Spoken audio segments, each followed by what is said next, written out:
মানুষ এমন ভাবে উপকৃত হবে, সানা থেকে হাজরামাউত পর্যন্ত একজন সুন্দরী রমণী সারা শরীরে গহনা পরে একা পরিভ্রমণ করবে, তার দিকে কেউ চোখ তুলেও তাকাতে পারবে না। আজকে বাংলাদেশ জামায়াত ইসলামী, বাংলাদেশ ইসলামী ছাত্র শিবির খাজা আহমেদ রাজে ইনসাফ প্রতিষ্ঠার স্বপ্ন দেখে। এই ইনসাফের মধ্যে কোনো টেন্ডারবাজি নেই, এই ইনসাফের মধ্যে কোনো ধর্ষণ নেই, এই ইনসাফের মধ্যে কোনো চাঁদাবাজি, রাহাজানি, অস্ত্রের ঝনঝনানি নেই। আজকে এক শ্রেণীর দখলবাজ আর লুটেরাজরা আজকে যখন ফিলিপনগরের জামায়াত ইসলামী দুর্বার গতিতে এগিয়ে যাচ্ছে, প্রতিটি ঘরে ঘরে জামায়াত ইসলামীর আহ্বান পৌঁছে যাচ্ছে, মানুষ যখন সত্যনিষ্ঠ কাজ করার জন্য পরিকল্পনা গ্রহণ করছে, তখন তাদের আতে ঘা লেগেছে। আমি বলতে চাই, মানুষের জন্য রাজনীতি করুন। আমাদের রাজনীতি মানুষের জন্য, আমাদের রাজনীতি মানুষের মুক্তির জন্য, আমাদের রাজনীতি মানুষের কল্যাণের জন্য, আমাদের রাজনীতি খেটে খাওয়া মানুষের পাশে দাঁড়ানোর জন্য। আমাদের রাজনীতি যে কৃষক ন্যায্য মূল্য না পাওয়ার কারণে রাতের অন্ধকারে কান্নায় ভেঙে পড়ে, ওই কৃষকের মাথায় হাত দিয়ে ন্যায্য মূল্যের ব্যবস্থা করানোর জন্য আমরা রাজনীতি করি। সম্মানিত উপস্থিতি, ইনশাআল্লাহ আল্লাহর পক্ষ থেকে সাহায্য আসবে। আপনারা জানেন, বাংলাদেশ জামায়াত ইসলামী আমাকে ফিলিপনগর ইউনিয়নের চেয়ারম্যান ক্যান্ডিডেট হিসেবে ঘোষণা করেছে।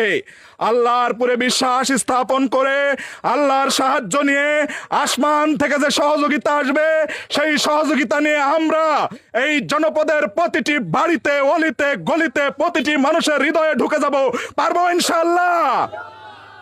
আমরা যদি পারি, আমাদের আদর্শ যদি এই জনপদের মানুষের কাছে পৌঁছে দিতে পারি, আমি বিশ্বাস স্থাপন করতে চাই, এই জনপদের একটা বাড়ি থাকবে না যে বাড়িতে ইসলামী ছাত্র শিবির কিংবা জামায়াত ইসলামী থাকবে না।